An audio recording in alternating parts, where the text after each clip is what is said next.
gentlemen, boys and girls, children of ages, non-binaries, and transgenders, this is the almighty episode of the Ultra Heelz Wrestling Podcast, live from Bravery Studios, Clifton, New Jersey. I am Darth Messiah, the dark side savior, always and forever on his worst behavior. Mr. DM, find me your mama's DMs. Why come trying to get mama, baby? Nobody can stop me. And on the phone, as always, the OG, the triple OG of the Ultra Heelz that talks all the shit. Alex, welcome to Hill, aka the Stan Lee of podcasting, also known as the leader of the Mr. Man group, and also known as the guy that picked up the crossface and leave a run to a crossface. No bullshit. Facts. And the man on the other side of the glass, the one that pushes all the buttons, Mr. Gnarly Marv.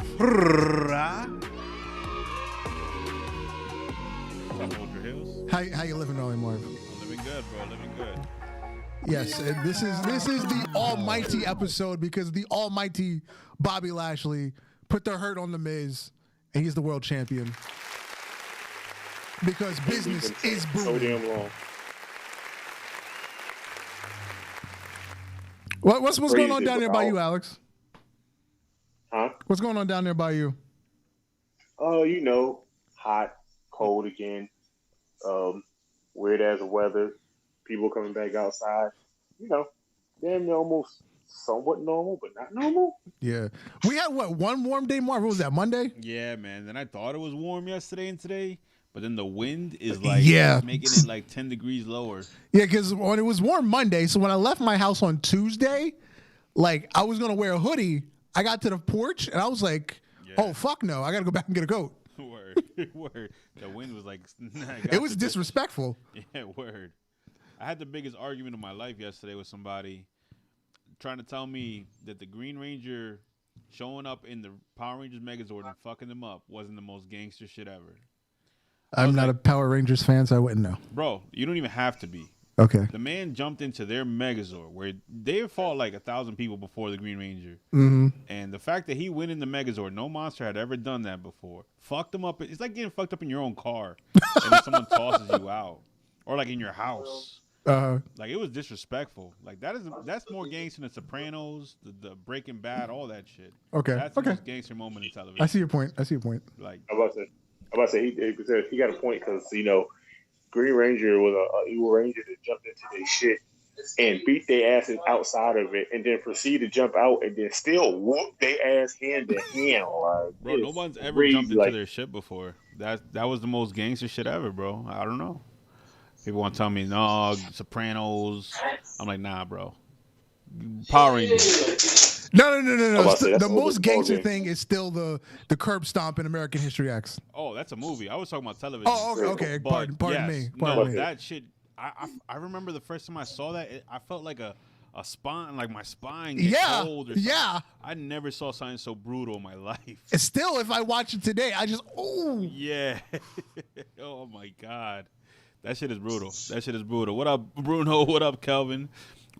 What up? What's good? It's the one and only Commissioner Kelvin, leader of the Ultra Heelz version of the Hurt Business. And business is booming.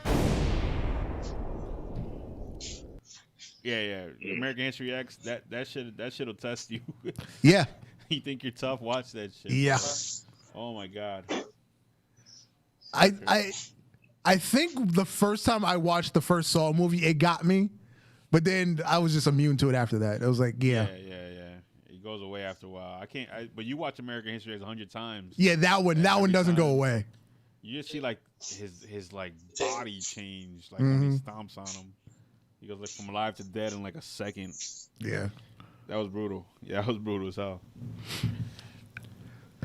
All right, we'll go straight into what we've been talking about already. Bobby Lashley, the Almighty, he's taking the crown. He's running with the ball.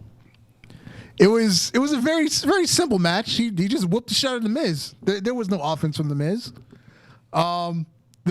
They kicked his night off on Raw. MVP came out and said, Miz, you have until 9 o'clock. 9 o'clock, we're having the match. You better show up. Bell rings. The Miz took off. He took off with the belt. He wasn't looking back for nothing. Adam Pearce finds the Miz. The Miz is pretending to play sick. He said, "Oh, I just couldn't. I couldn't make it. I couldn't make it." So we do the same thing at 10 o'clock. The Miz kept playing sick. Oh no, I need more time. I need more time. I need more time. Hey, main event. Bobby came through. What you got to say, Alex? We've been predicting this and calling for this since Bobby Lashley came back, and like I said before, having the Miz win the belt, I didn't give a fuck about it. It's the Miz. He can deserve it, not deserve it. But Bobby, I felt like with Shad, I felt like when JTG, Shad Gaspar, and MVP was in the bar and they watched Kofi win the title for the first time. My eyes started watering up. I was like, this is shit that should have been happened a long time ago. Yep. We didn't get it at a pay-per-view. We didn't get it on a special event. We got a regular match on Raw for this man to win, and he won it. Technically, you could say after Black History Month, but that's the kind of way you go out on Black History Month. Yes. Absolutely. So now we didn't have three. No, we didn't have two. 2.5. Full black man team. Yeah. There's been world champion and tag team champion at the same time as part of the same factions. Mm-hmm. We might not never get this again.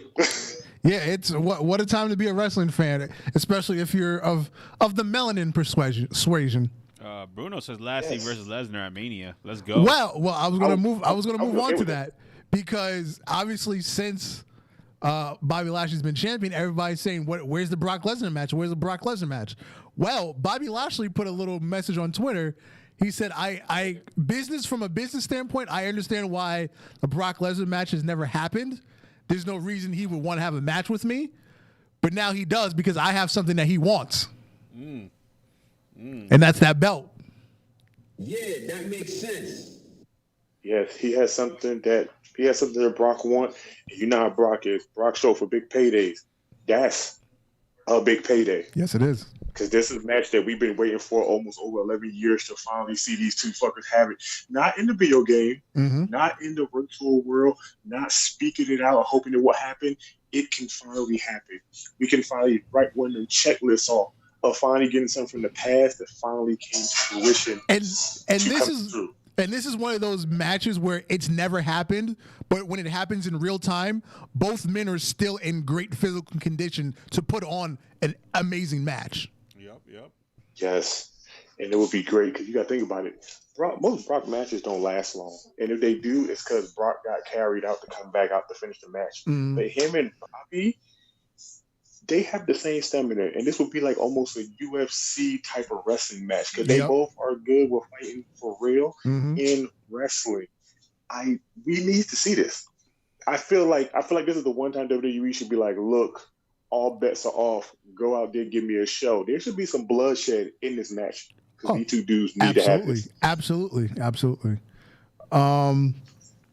Because again, like matches that we've never seen that we want to see.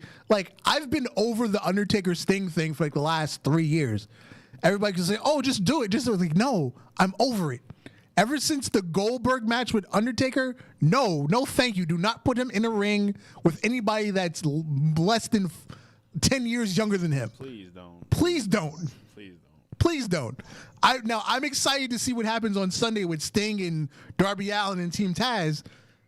Okay, because he's got 3 people to carry him through a match, and it's a hardcore match. So smoke and mirrors, he's not going to be in there taking bumps, taking 15 bumps, but obviously he will take a big bump at some point because it's a hardcore match. But regardless, this is a better setting for him than a one-on-one with the Undertaker, and it's just all eyes on the two of you. I get what you're saying, Darth, and I also understand, but at the same time, I'm kind of still with everybody else. That's one of the matches that I wanted to have happen, should have happened, and still should have happened while he was there. But at the same time, if you get them to that kind of match, it can't be nothing new school. It can't be nothing modern. You got to get them two dudes a regular old school match. So Undertaker don't have to do a lot of high flying moves. Sting don't have to take a lot of big bumps, and just make it a match, just so everybody in the world can do, as I quote from last time, shut the fuck up about it. It's gonna disappoint though. Either way, I don't know. Hey, look. The wrestling community already been disappointed by some fact we haven't even gotten the match. So at this point now, just to hear it happen and it happened, that match can go like Goldberg and anybody. It can go 2-3 minutes tops and just be a no DQ and just let people shut the fuck up. Mm-hmm. At this point now, I'm kind of still tired of hearing people going, "We need to have this match." I wish they would have gave it to y'all so y'all can shut the fuck up and move on with other shit.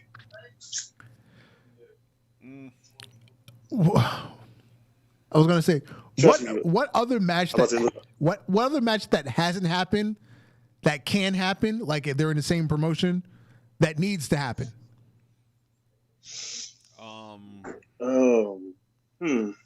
In the same promotion that needs to happen that hasn't happened. Kenny Omega, you said a couple weeks ago. Kenny Omega versus somebody in WWE. Oh well, that's cross promotion, but yeah, but I'm saying like a dream match scenario.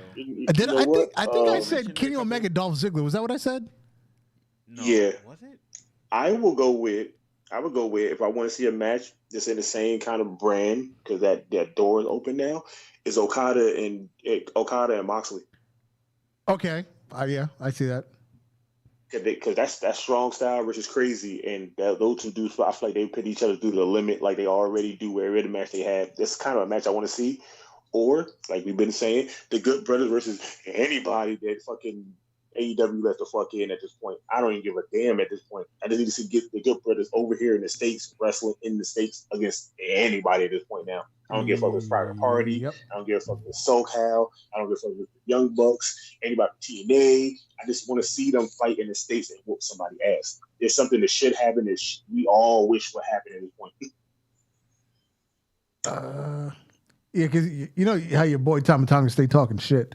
I love him. I'm telling you, I'm about my dad's ass up and see if we can try to get him on the show just one day just for the fuck of it because I feel like he'll talk the most shit ever. Is he on Cameo? Maybe we have to hit him up for a cameo. You got me fucked up. I'll go. You know my phone got 2 screens. Don't fuck up. I'll go start looking right now. I'll be quiet for a minute. And if it's a sale and he cheap, best believe I got my tax money and a paycheck. What? You got me fucked up times 2. I don't have too many dream matches in my head anymore. Just because most of the dream matches I would have wanted to see should have happened like 10 years ago. Right. Like I think the novelty is worn off of like some of these great ones. I think an underrated dream match is Stone Cold versus Randy Orton. That's a good one. I feel like that's a really underrated dream match that hasn't happened. Stone Cold versus CM Punk. Or that too. That would have been good. That too. That should have happened. That should have happened. But like as I get older, I realize like older wrestlers, I don't know. It's not. What's the point? It's like seeing. What's these guys? Tyson and who he fought like? Tyson and Roy Jones. It's just like a comedy almost, like the way it happens sometimes. Kelvin, yes, Kelvin. Comedy, but Mike Tyson's performance and how he was doing, he would have fucked Roy Jones up on some real shit. I don't give a fuck what nobody say because he was trying to beat his ass, and Roy Jones kept trying to hug and try not to get hurt because he ain't done it in a while. Mike Tyson ain't done it longer than you, and he still did good. They're both old. Tyson definitely in better shape, but I'm just saying like my dream match for Tyson now is Shannon Briggs. Because Shannon Briggs and Mike Tyson have never had a match to my knowledge, and they're in the same age range. Like with Roy Jones, they're within like 3-4 years. So let's have these two old guys go at it again. Shannon Briggs still actively fights, where Roy Jones has been out for 4 years. Shannon Briggs still actively fights. And then again, Mike hadn't had a match in 16 years or whatever, and now he had the match with Roy. So I'm down for it. I'll pay for that. Yeah, I mean, I always wanted a DX versus NWO, like real. Like, yes, not the one that we got a couple years ago. Yeah, like a real one, like the top guys. Yeah, right? Like a real. But I mean, I don't know. They both would have had to been heel. Or it wouldn't make sense. Well, no, because technically DX at their best were baby faces. They were just joke pranksters. Yeah, I guess. I don't know. Yeah, the best version of DX was when they were pranksters and they were baby faces. Yeah. Because they were beefing with the McMahon family. Yeah, you're right. Okay. I just came up with a dream match in my head I kind of would like to see. And I need to see. Soulja Boy. Hold on, Alex. Let me read the chat first. Kelvin said AJ Styles versus Adam Cole. Then he said, I have a plethora of matches in mind. Bruno said, Adam Pearce versus Shane McMahon. I feel like they're building to that, and I wouldn't mind seeing that because, again, Adam Pearce, they haven't let him wrestle in WWE yet, so I guess that build up to the Shane match would let him actually have a real match. Wow, Calvin said Bow Wow versus WWE, and I guess he means the whole company. Yeah, and then Soulja Boy versus Randy Orton. Go ahead, Alex. Dolph Ziggler now versus Shawn Michaels in his front. Oh, hell yes. Absolutely. Because that's where he's gotten all his inspiration from. That and Billy Gunn. That's what I'm saying. It'd be a cool ass mirror match. I swear it would be. It'd be like Shawn Michaels really fighting himself finally. And I feel like that match alone would probably be a test of time for them right there to put on a great show. Because Dolph can sell, so can Shawn Michaels. Mm-hmm. Dolph can oversell, so can Shawn Michaels. Somebody's gonna get this super kick eventually to win this match. I feel like that would be like the best thing ever to watch. Okay, Bruno said NWO versus Bullet Club. Bruno, the only problem with that match is Hulk Hogan and Kevin Nash. They're not selling for the Bullet Club. They're not losing to the Bullet Club. Yeah, it's like As far as politics, that match would not happen unless it's an absolute ass kicking of the Bullet Club.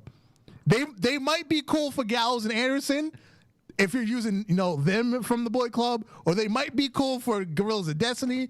But if it's the elite version of the Bullet Club, they ain't doing shit with them. Oh, Valador has a good little question there. Okay. Which members from Prime NWO would you choose to go up against DX? The first initial lineups for both. So you would take Nash, Hogan, Hall, and X-Pac versus. Wait, no, because then you would need X-Pac and DX. Yeah. Well. Yeah, because who would be your fourth for NWO if you put X-Pac on the DX side? China. Oh, so China Outlaws and Triple H versus X-Pac and the Outsiders and Hogan. Yeah, X-Pac can go both ways. Exactly. It's like, where do you put X-Pac? You put X-Pac on both teams. You just clone him and put him on both sides? Put him on both sides. Because for me, I never put Shawn Michaels in the original DX because he wasn't there long enough. Yeah, I always think of the DX Army more than like the Shawn Michaels era. Yeah. Me too. I think of Triple H as the leader. Yeah. But I mean, NWO has so many corny members that it's like I don't think of Big Show as a. Well, no. I do take the Giant as part of. He was like that first wave of when they started bringing people in. He is. So I take him as a member of NWO. Okay. Because once you start getting to like when they split off to the Wolfpack, that's when it got too much. It was too much. I think a little bit before that too. I don't think of Macho Man as NWO that much either. Yeah, I agree. Buff Bagwell, Jeff Jarrett. Because Jeff Jarrett, that was way at the end by the time Jeff Jarrett became NWO. Even Bret Hart joined at that point too. Yeah. Who was the new leader.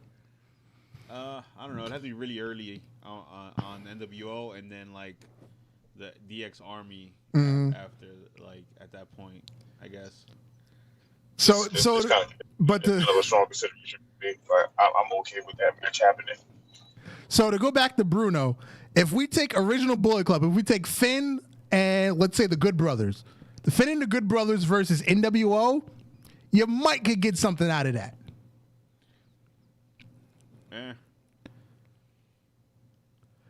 Let's see. We got Kelvin said Ring of Honor, Daniel Bryan versus 96 Shawn Michaels. Okay. Four Horsemen in Undisputed Era. Yes, absolutely. Oh, I got one for you.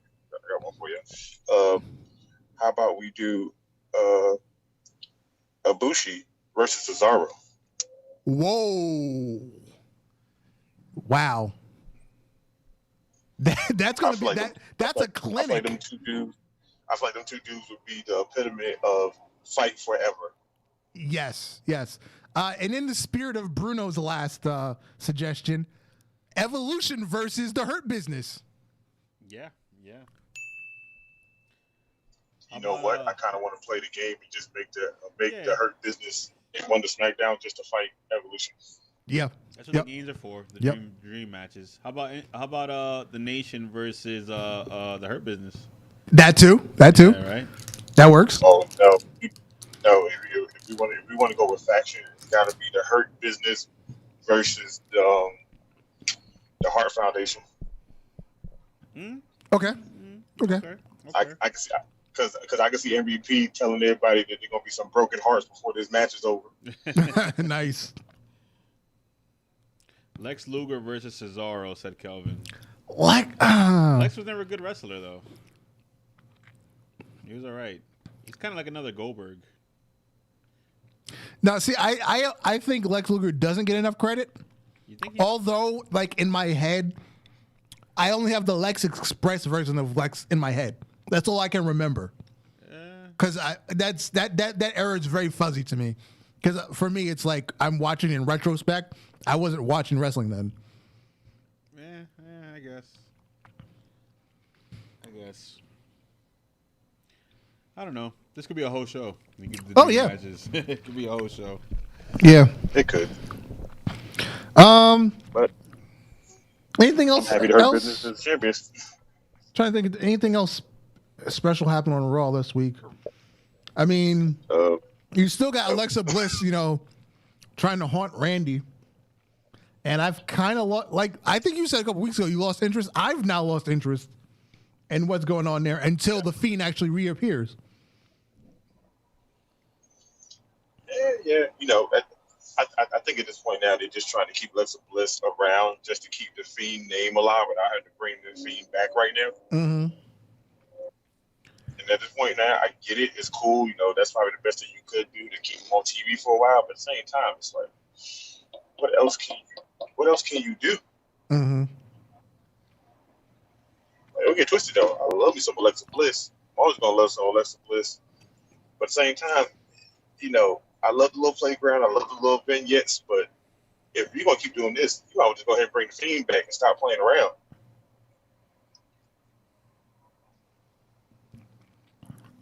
There's been a couple of injuries in the weekers. Well, reported injuries that are like lingering. Wes Lee of MSK broke his hand at the last takeover. So the couple matches that he had on weekly NXT, he was like nursing the hand, but now he just couldn't continue. Wait, really? Yeah. I didn't even tell. Yeah, Wes Lee, apparently he broke his hand during that match. And then, I think they had a match on TV that week and then the following week. And I think he had it, wrapped up. He was trying to work through it, but he just couldn't. So now, if you notice, they've both been off TV for the last 2 weeks. Oh, no, I didn't pay that no damn attention. That's crazy. Yeah, because Raquel Gonzalez and Dakota Kai, they got their tag title match this past week. And MSK hasn't gotten their tag title match yet. And that's because Wesley's hurt. Also, Casey Catanzaro is now out. She tore her LCL whenever the last match she had. I think that was 2 weeks ago now. I'm not gonna lie. I think that people in NXT are built way different from guys that's on the main roster now. Because you motherfuckers get hurt. They get hurt in the most random shit. Still put on the match, be gone for 4 to 5, 6 months. Come right back and go back to work like they ain't never missed a beat. Though these guys get hurt, they be out for 7, 8 months, come back a little chubbier, a little slower, don't want to do shit. Yep. Well, when you're getting paid 3 times as much, you can, just sit home and do nothing. But so you could, but at the same time, come on now. Fucking Eddie and Chris Benoit and Ray, shit, the motherfuckers getting paid 3 times much, the motherfuckers was still jacked. Then you can start seeing when Ray started falling off before Chris Benoit and Eddie was, the motherfuckers was still jacked. Mm-hmm. Now,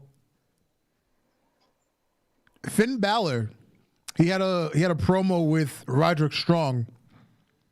He told Roderick Strong the reason Undisputed Era broke up was because of Finn Balor. Because Adam Cole wants the NXT Championship.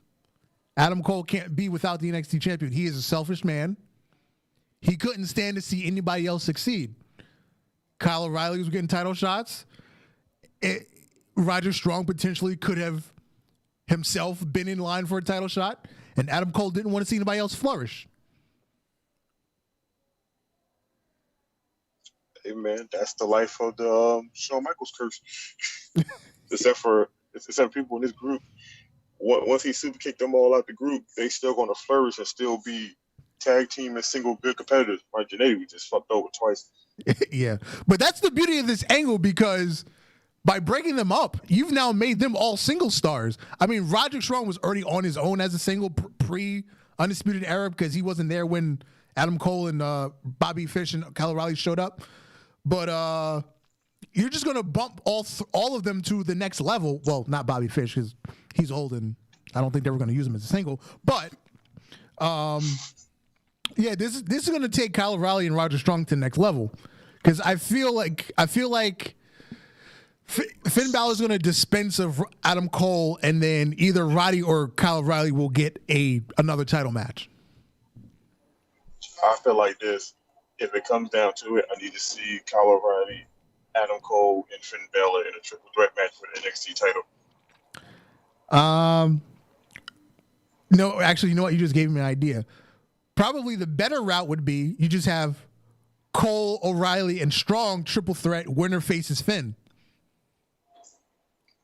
Yeah, like that would also be good, but at the same time, it also would kind of suck because then it'd be like, you need to try to screw over Adam Cole for screwing over the Undisputed Era.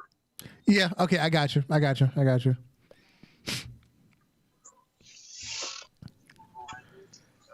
So it had to be that set up that way.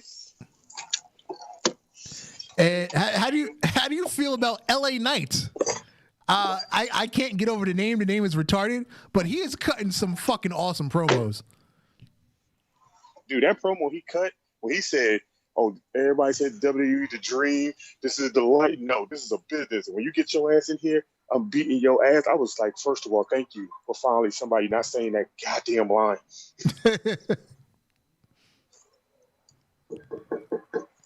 Now, NXT,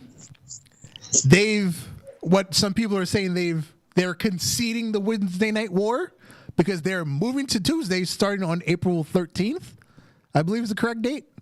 But I wouldn't call it a win for AEW. I would just call it a draw, because basically from the start, both shows get the same rating every week, unless one show, they do something extra spectacular, like have Shaq have a wrestling match, and they'll hit 950,000. Otherwise, NXT is getting 700, 680, and then NXT is getting 750, 780 every single week. Can I just say that I like seeing Shaq go through a table for some reason. No, he legitimately knows how to take a bump. He took a clean bump. Yeah, he knows how to take bumps. That's crazy. He took a clean bump. Yeah. Right. He took the best bump. I ain't gonna lie. Shaq coming out there, I was like, okay, this is gonna be Shaq. We're gonna see a little bump push and some other bullshit. Fucking Brody Lee powerbomb. Yep. A fucking good hot tag. Yep. Going through tables and taking it clean. Bruh, who is this man? And where the fuck has he been at? Yeah, he can wrestle. Now, here's the thing. The wrestling purists, they were saying Shaq worked like a big man, the way a big man is supposed to have a wrestling match. And they were saying, why can't they do that with Lance Archer? Why can't they do that with Jake Hager? Why were they not doing that with Brody Lee? Why were they going 20, 30 minutes with people half their size when they should just be running through them until they get to somebody at the top of the food chain like Jon Moxley, Kenny Omega, Chris Jericho? I'm not gonna lie, I'm with them on that one, because Shaq came in like you would think every other big guy will come in. Right. Come in, do some real powerful moves, not be all super athletic, like no drop kicks and shit. Come in there using what Shaq known for, tall and power. Right. And he played that shit better than Braun Strowman could, and that's sad. Yeah. And Braun Strowman is a professional Olympic powerlifter kind of guy, and you go in here, got him doing all this other stupid shit, and it don't make him look strong. It just make him look like you just got the smallest guy you could. You beat him the fuck up and told him to go out there and compete with the younger dudes. Why? Word. Why would you want that? Like last week when Lance Archer had the qualifying match with Rey Fenix, Lance Archer did like 3 springboard moves, and then that wasn't the finish of the match. That was just a transition move. Why is the biggest person on your full-time roster doing springboard moves. I know he can do them, but why is he doing them every single week in every single match? He should have pulled them out for a pay-per-view match and have them be special. It's like, what do you call it? It's like Keith Lee and Dijakovic. We know Dijakovic can jump on the top rope. Oh, yeah. The springboard thing. But he changed it up every week, so you have to keep constantly seeing the same fucking move. Mm-hmm. Kelvin says, mind you, that was Shaq's first match, and Bruno says, well, technically it was his second match, but because he was in the Royal Rumble a few years ago. Second match, but real first match wrestling. Yeah. And Bruno wants to see Bad Bunny go through a table too. It'd be nice. Deadass. I'm kind of with him on that one. I want to see Bad Bunny go through a table, through like on the top rope, trying to do a fucking frostbite or something, go through the table. Yeah, let me read back on the track. I missed some stuff. Bruno said he wants to see Kerry Von Erich versus Brian Cage. Okay, my memory of Kerry Von Erich, it's like Matt Riddle on steroids. So I guess that would work. That's the match. That's the match. Kerry Von Erich versus Matt Riddle. That's almost like another mirror match right there. You get the King of Bros versus the King of Grip. Oh my God, that would be such a match. I swear, it'd just be full of sweat and barefoot niggas. Well, Matt Riddle would just have to be on steroids for like 6 months. That's all. Hey, look, don't forget he was in UFC. Don't forget he might have worked. Yeah. Kelvin said Nia Jax destroyed Naomi. That was on Raw. Valdor wants to see Chad Gable versus Chris Benoit. That's an interesting one. Yeah. Because that's we were talking about like living people and stuff like that. Well, yeah. I mean, it's still a nice comparison match. Yeah. Let's see, Bruno. I love Nia Jax and Shayna. Oh yeah. I missed that part. Adam Pearce has screwed up 2 tag team matches this week. First on Raw. For some reason, he was in a tag match with Braun Strowman versus the Hurt Business for the belts. And he tagged himself in and then ended up losing the match. And then over on NXT, we had a ref bump, and Adam Pearce comes out with another ref, and Shayna Baszler was not the legal person, but she submitted Dakota Kai, who was the legal person. So they're calling it the CWC, the Capital Wrestling Center screw job. That makes sense. Yeah, that's a good name too. I get him that. Yeah. So back to I think who mentioned it before. Somebody mentioned it before. They were saying that Shawn Michaels versus Adam Pearce should be a match down the road. We're starting to see a little of a turn from Adam Pearce because he screwed 2 people this week, and he's kind of playing the background with Shane McMahon. Now, originally I was saying the whole thing with Daddy DeVille, Sonya Deville, and Adam Pearce should be to push Sonya as a heel. She should be the just kind of meddling sidekick. But if they're going to do Adam Pearce, Shane McMahon, that works too. I'm with it. I would definitely take that because I ain't gonna lie. I like Shane wrestling. I just don't like when Shane wrestles big top stars and it makes Shane look better than them just because his last name is McMahon. Yeah, because the whole thing with Kevin Owens and then the thing with the Miz is just, oh my God. Nah, the whole thing with Roman Reigns. Roman? Remember Shane and Roman, all of them did. Okay. If Shane's gonna do that, Shane needs to always be heel and always cheat to win at the end. No, I like babyface Shane. You do? As an older person, babyface Shane works. Because when he was younger, it was fine for him to be a heel, but now he's babyface. Yeah, like I can see him be babyface, but at the same time I can see him being a heel because this is his dad's company. He's a McMahon, so if he gets screwed over, he can just go outside and be like, "Oh, that wasn't the match. That was the pre-match. We can go to the real match now." Like he can just do whatever the fuck he wants if he plays it right, but he doesn't do that type of stuff. Yeah, he doesn't want to play the spoiled little white kid anymore. Mm-hmm. I get it, but that's what he is, though. Well, technically not, because he left. He sold his shares back to his dad, left, started his own business with the money that he got, and he basically created the Netflix of China. Well, yeah, I mean, he's not really, but I mean, that's the character. I don't know. That's what you would expect of him to be. So he's he's technically a self-made man because he went and did his own thing. But I mean, he got seed money for it. But he did his own thing. Yeah, I don't dislike Shane, but I don't know. It's cool to see Shane as a babyface, but when you see him in a match, you kind of want to root for Shane to be old Shane McMahon. Yeah, Mr. Here Come Money heel Shane McMahon. See him in the ring being a babyface, it's like it's cool to watch because it's something different. But at the same time, fuck that. I'd rather see Shane be old Shane on Mac. And I need him to stop coming out there with them goddamn fucking Shane jerseys now. I need him to change up and get something else at this point. But it's been so long. What would he wear now? Hey man, look, he can wear whatever the fuck he want. I need him to get out of that, and I need him to start wearing them goddamn Jordan 1s because he make me cringe every time he get a pair. I'm like, bro, I know how much them shit's cost. You in here jumping, doing drop kicks and shit in the motherfucker. I don't give a fuck if I was rich. I'm not doing that shit in my damn J's. The fuck? It can't even be that comfortable to wear wrestling. Because especially Jordan 1s are so flat. They are so flat on the inside. Michael Jordan said that he wore them one time for nostalgia, and I think his feet were bleeding during the game. Because he did wear them years later just for nostalgia. Yes, for nostalgia at one game, and his feet were bleeding at the end of the night. And remember when they came out, they were like top of the line. Yeah, those are sneakers from the fucking future. Yeah. So I'm gonna tell you right now, the Jordan 1s are the still equivalent of wrestling shoes. They're damn near identical. Yeah, really? The wrestling shoes are flat like that in the bottom? Yeah, they're the best. Original wrestling shoes, yeah. The original wrestling shoes like Andre the Giant, Hulk Hogan, them shits, they had a thicker sole, but to be honest, without that thicker sole, before they got those, they were just flat-footed, tall lace shoes. Jeez. They were literally Jordan 1s. They were just taller. Yep. But,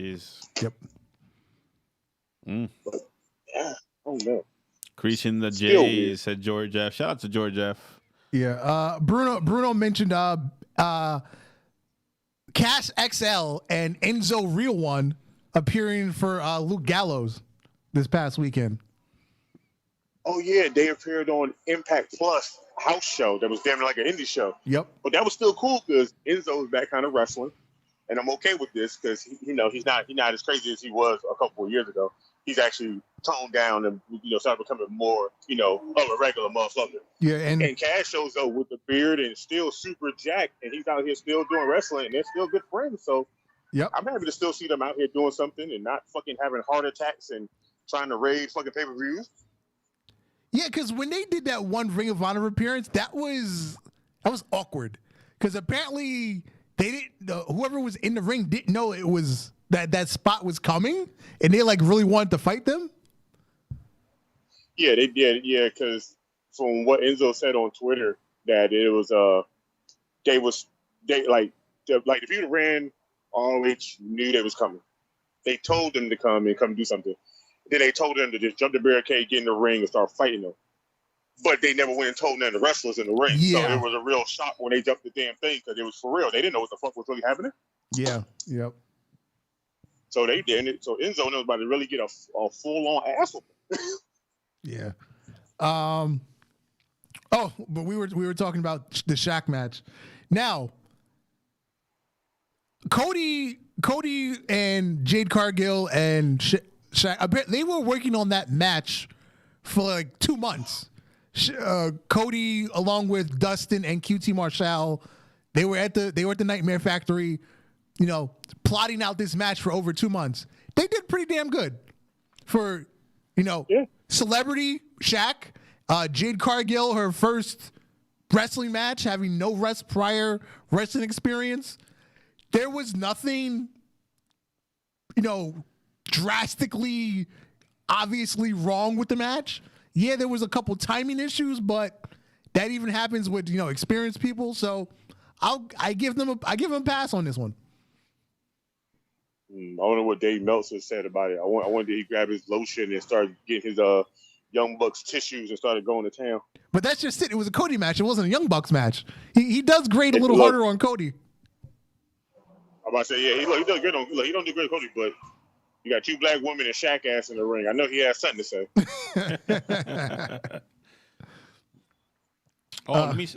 Big Show's shirt that says "No More BS." Yes, yes. Shirt. That was clever. That was fucking clever. That's a good fucking shirt. Yeah, I went and bought that shirt that night. Oh, word. Wow. Yeah, I went and bought that shirt. Like as soon as I seen him come out with it, and it was like no more BS, Paul White. I said no more Big Show. Oh shit! Yeah, it took me 3 seconds too to figure it out. Yeah, I was like, yeah, that's fucking clever. That's a good shirt. Yeah, because like the first thing that came to mind was like no more Big Show, especially at the scene, the Titantron entrance, and it was in a city, and it said no more BS. I said, oh, no more Big Show. I get it. And then when he came with a shirt, I was like, no more B. Huh? Yeah. That's smart. Whoever made that deserved to get a promotion for that. Oh, okay, yeah, but Bruno. Thanks for reminding me. Who is the big announcement coming this Sunday? I don't know, son. And the sad thing is, the whole internet is talking. Nobody can think of who it could be. But you know, everybody got their one guess. It's always a one guess. Everybody CM Punk.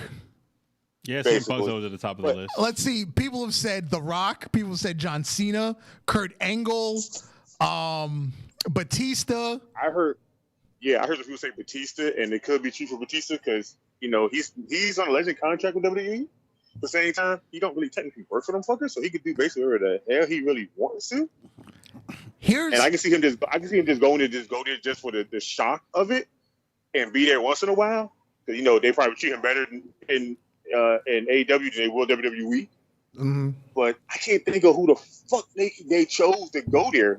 Only everybody can think of is people that used to work in WWE, and I know people don't want to keep seeing AEW sign WWE people, but in the indie work, I can't think of nobody they could sign. They already not fucking using at this point.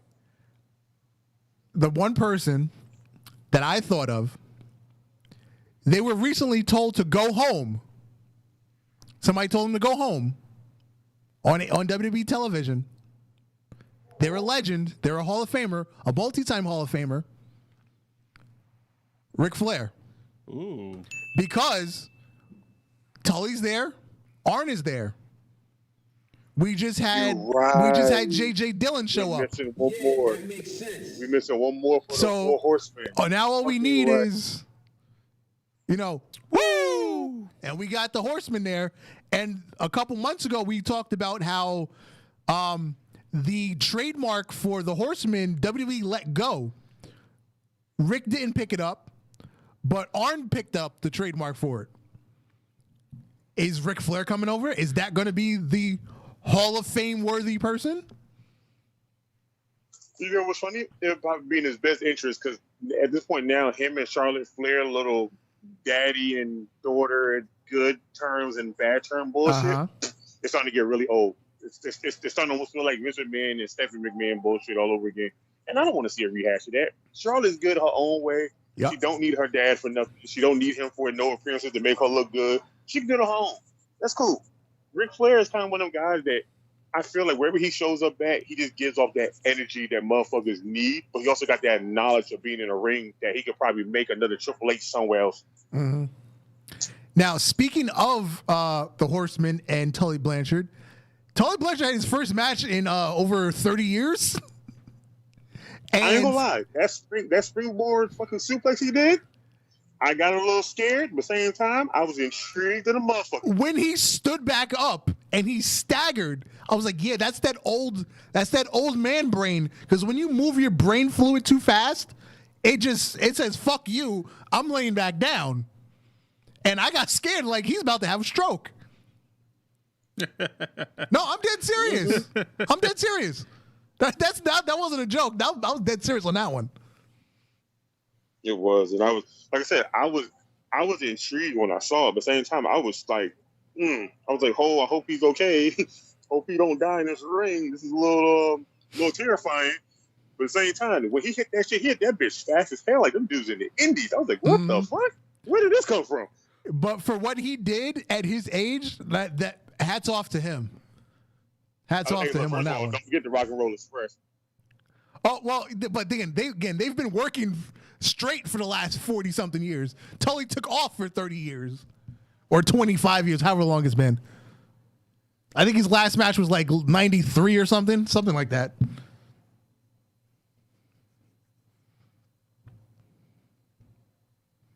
We lose Alex. You still there? Uh-oh. It says he's still there. So let me tell you how my phone got a phone call and it knocked me off. Oh yeah, that's for some reason that always happens. Yeah, man. Stop calling Alex during the pod, guys. It's a viewer trying to be a jerk. So, previewing Revolution this Sunday. Notice AEW's moved their pay-per-view to Sunday because they've been doing Saturdays since the beginning. They're now on Sunday.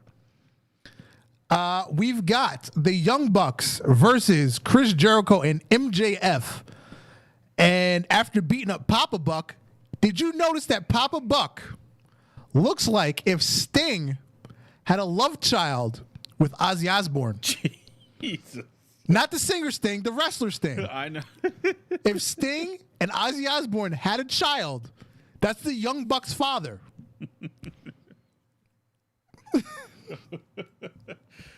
All right. So I want to see MJF and Chris Jericho win because in my mind that will cause a rift in the inner circle because you have the tag team of Proud and Powerful. So it's like, why did we not get the tag championship shot? Why are these guys overshadowing us? So, that now that Sammy Guevara's gone, you can further break up the inner circle, and that's the dividing, that's the the line in the sand, so to speak. I already spoke about the Team Taz versus what I like to call Team Painted Face. Oh yeah, Darby Allin and Sting. I get it. Yeah. Team father and son. Yep. I from again, we were talking a couple weeks ago. Brian Cage has had matches with older people before, so you can trust him to be safe with Sting. Ricky trust him. Yeah, go ahead. I was saying you can super trust him because he done had matches with a lot of legends, and not one of them legends have been hurt or said that they've been hurt by wrestling this guy. Yeah, and then of course Ricky Starks he's your bump machine, so he'll make Sting look good. We have Hikaru Shida versus Ryo Mizumani, who won That's a long ass name. Yeah, she won the Japanese half of the. No, I'm sorry. She won the tournament because she beat Nyla Rose from the American side of the tournament. So we have a Japanese on Japanese match that nobody that doesn't watch Japanese women's wrestling gives a shit about. Basically. But they just trying to open that door for the New Japan wrestlers. So Okada and them can all just show the fuck up eventually one day. Yeah.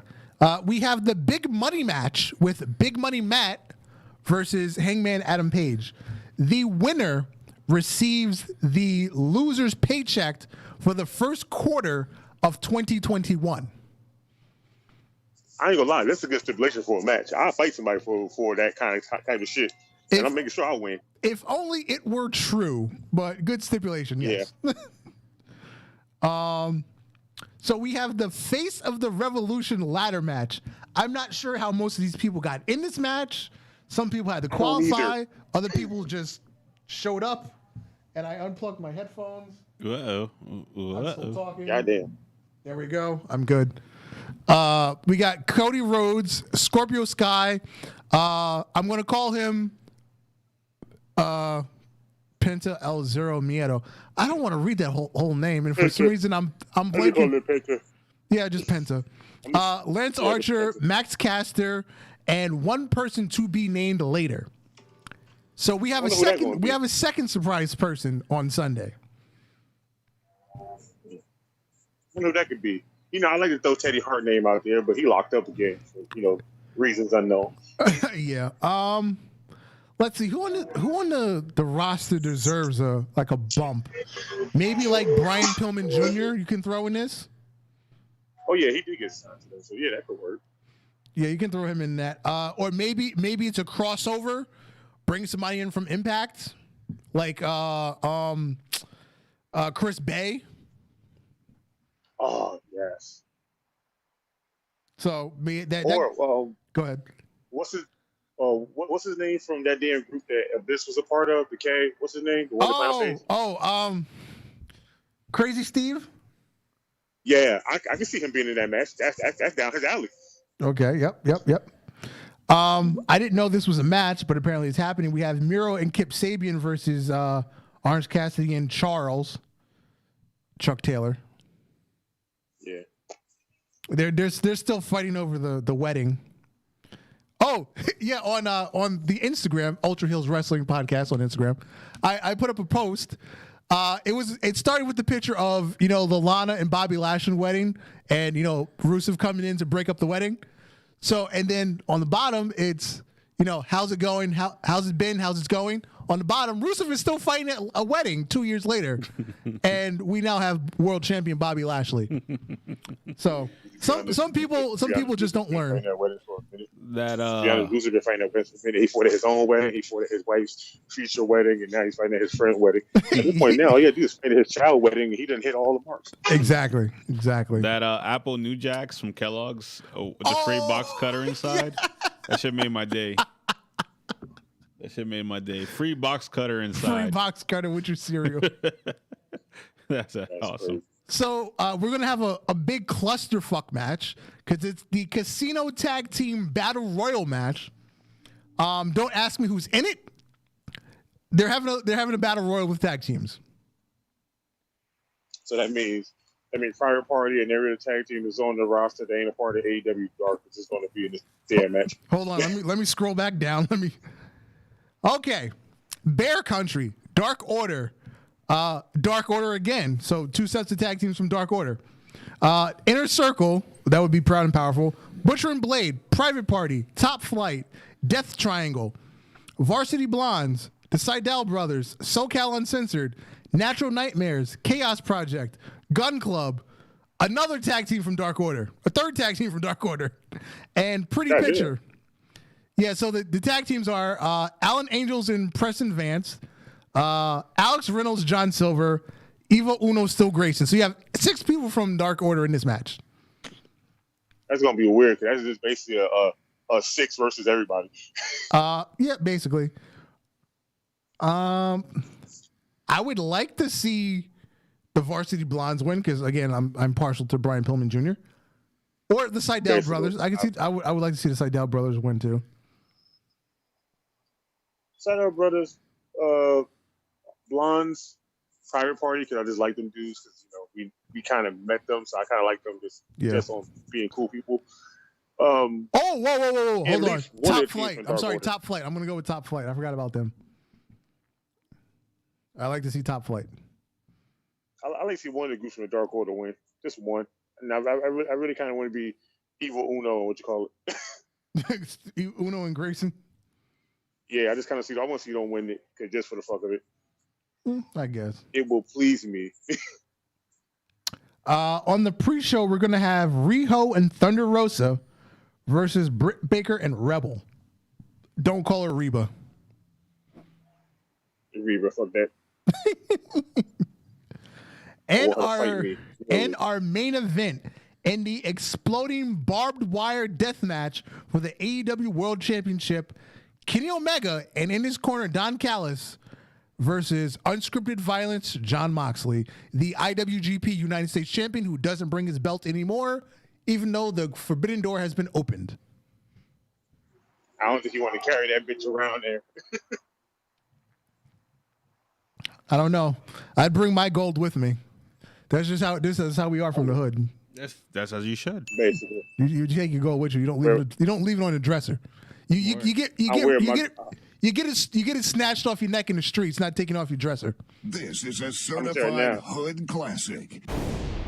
Right now, I'm wearing my belt like how the Dudleys wore theirs. I'm going like Buff. I'm putting that bitch around my face and I'm just walking out. Did they originate that? Were they the first ones to do that? Or yes. Yeah, they was on TV. They were the first. Bubba was the first person to do it. He used to come out. He used to come around with it around his waist, and Bubba used to come around with it around his face. Because I noticed when the Usos started doing it, I was like, I've seen it before, but I can't pinpoint who did it. So it must have been the Dudleys. I'm about to say the Dudleys been doing it since ECW. Okay.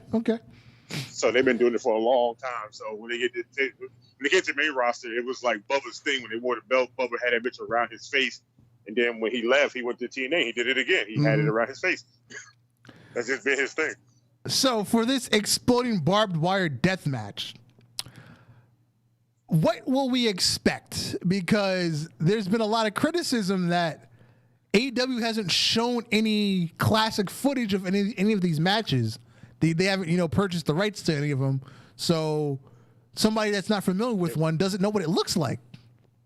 Okay, so if we're going with traditional exploding barbed wire match, I will go with what I remember, because I remember seeing no matches. So I'll go with the exploding flat piece of plywood with the barbed wire on it. Mm-hmm. I will go with the barbed wire ropes. Uh-huh. I would go with that barbed wire trap they had when John Moxley suplexed Kenny Omega into when they did Full Gear. Mm-hmm. I would go with every weapon they could think of, so mostly a bat, that broom, and something else, probably a kendo stick with barbed wire. Mm-hmm. And to top it off, I feel like they would have barbed wire outside the ring on a table, and somebody's got to go through it, high fly or not. Okay.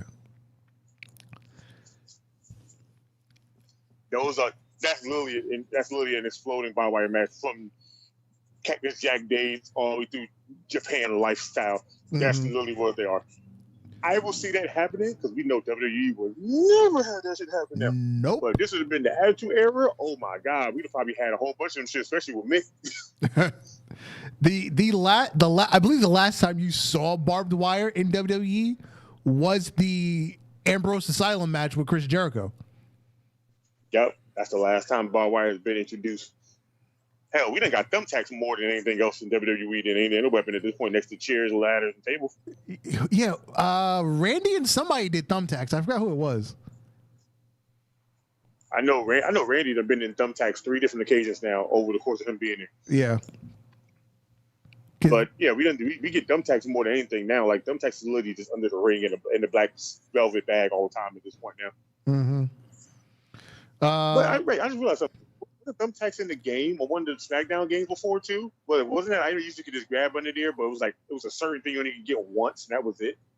I don't remember ever thumbtacks, to be honest. Nah, me neither. I remember thumbtacks being the one because somebody on YouTube even had like a quick snippet video of like the wrestling characters from one of the wrestling games that had it, and it wasn't a mod; it was like a PS3 version of the game. So I can't remember which one it is. Now I'm going to Google it and find out. Because if it is, I best believe I'm on every old school game store. I'm going to go buy it. I'm Googling it now. Oh, yeah, you could. Yeah, there was a game. There was a game with it.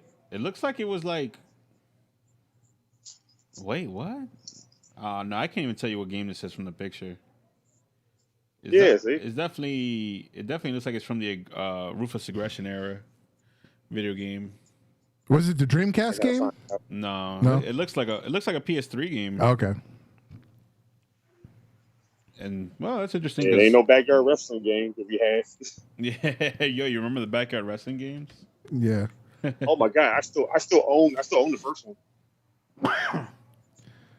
I need to find it. Yeah. In the chat when we were talking about the surprise entrant to the Battle Royal,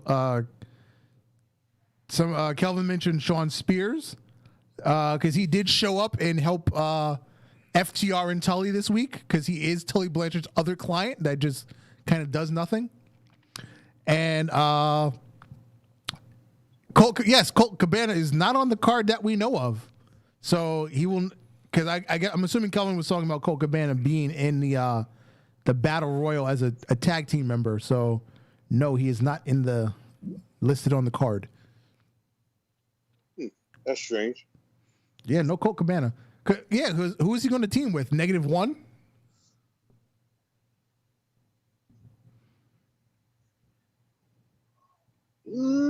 That wouldn't be funny to have -1. That'd be a good sight gag, but after the whole Braun Strowman and that little boy at WrestleMania, I kind of don't want to see no children in the ring as a wrestler. Yep. Yeah. I would get -1. I get nigga the benefit of the doubt though. That man can show cut. It's 8 o'clock. I yawned for a child. Yeah, right. Oh, yeah, I yawned right on 8 o'clock. Right on time. Holy shit. Never misses a beat or a yawn. Yeah. You got anything else, Alex, before we get out of here? Nah, after we done with this, I'm about to go drink with my friends and try to forget this week. All right.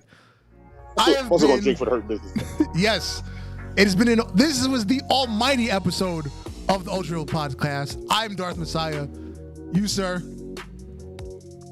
Yeah, boy, Alex. Good night, Nolly Marv. Good night, Ultra Hills. And we out of here. We out.